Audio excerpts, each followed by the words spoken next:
नागचंपा को छोटे मुझे देखाए बाबा केते नागचंपा है मंदिर पाखरे। हाँ हाँ मुझे चाहती देखु केते बड़ नागचंपा है मंदिर पाखरे। आज संक्रांति रे दर्शन होगला नागचंपा गछ मु भी देखनी 3 वर्ष रही ये मुझे देखनी आज पर्यटन एत बड़ नागचंपा गछटे अच्छी। वाओ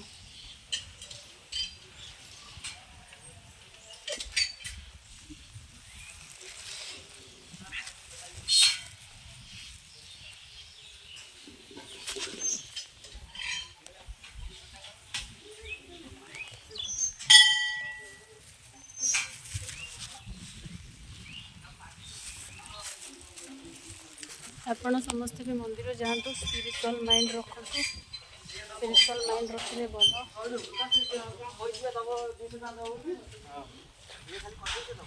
मंदिर रे भी लोक मानकर पैसा डिस्कशन होची।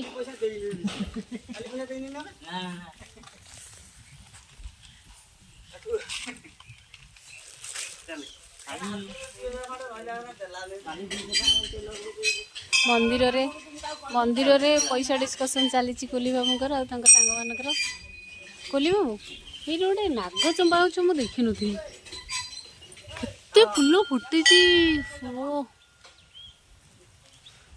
मन पूरा खुशी हो गला।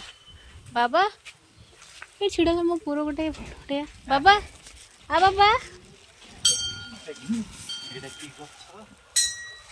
रे बाबा